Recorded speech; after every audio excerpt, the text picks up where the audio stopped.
With me right now is former Union Minister Dr. Shashi Tharoor.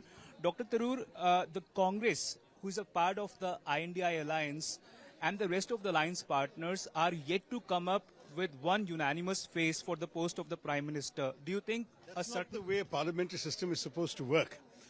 If we had a presidential system, yes, you need to choose an individual. But in a parliamentary system, you're choosing a party, you're choosing a set of policies. The only people who get to vote for Mr. Modi are the people of Varanasi. Everywhere else, you have your own candidate who's going to represent you in parliament. That's the way the system works. So let me just say that in principle, we are going to try and focus on the issues and not on personalities. Yes, there are many obvious prominent leaders of the opposition who are available to lead after the elections.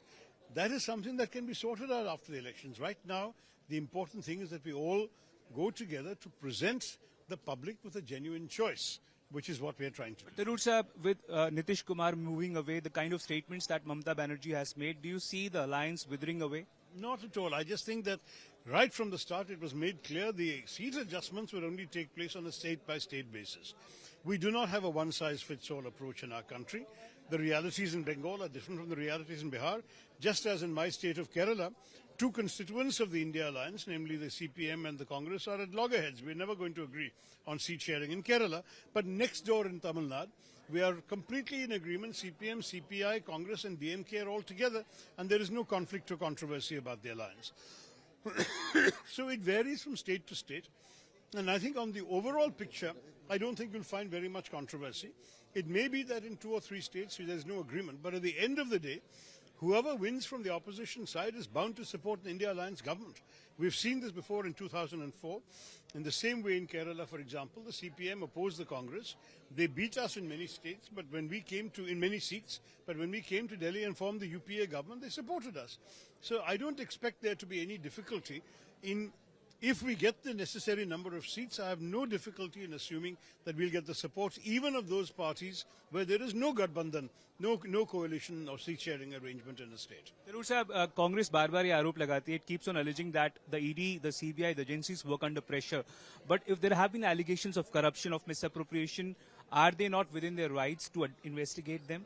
Why selectively? I have no difficulty with these law enforcement bodies enforcing the law against anybody who's guilty of any wrongdoing.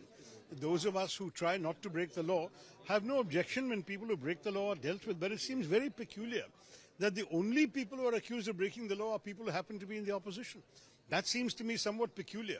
And what is more, people against whom investigations have been launched suddenly become clean and innocent the moment they join the BJP, the investigations are all wound up. That doesn't add up. So it seems to me that if there is an even-handed policy which affects people who have done wrong, irrespective of political affiliation, then these agencies would gain in credibility. But if they constantly go only after the opposition, even the public is going to say, why should we believe this? Why should we take it seriously? One last question, Dr. Tharoor. When the Ram temple consecration event was to happen, the Congress came forward and mentioned that its senior leaders will not go for that event in Ayodhya. Do you think it could have handled the entire, the perception around that in a better manner? No, I think that the perception was probably manipulated by the ruling party because we at no stage have said anything negative about either the Hindu religion or about Ram Lalla or about Ayodhya.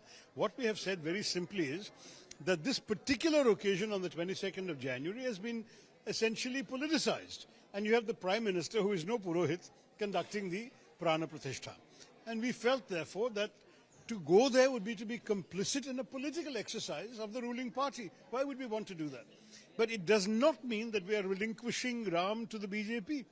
As somebody who has prayed to Ram from his childhood onwards, I'm not going to surrender my Ram to the BJP. I don't think BJP has any copyright on Ram or any other manifestation of the divine.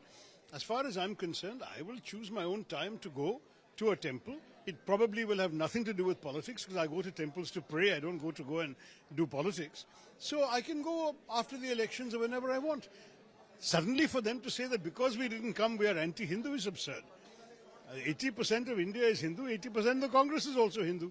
We have absolutely no reason whatsoever to subscribe to the view that Hinduism is defined by participation in a BJP-conducted exercise starring the Prime Minister. I don't think that's necessarily Hinduism at all. You think INDI will put forward a formidable challenge to the BJP-led NDA? I think the Congress party is already mounting a formidable challenge in those states where it's strong. I'm quite confident that other parties will join us in many places, and we will have a strong India approach against the misdeeds of this government and the failures of this government. Thank you so much for speaking with India Today, sir. That was Dr. Shashi Tharoor speaking exclusively with India Today. Camera person Manish, this is Devankur Vadhavan in Jaipur for India Today.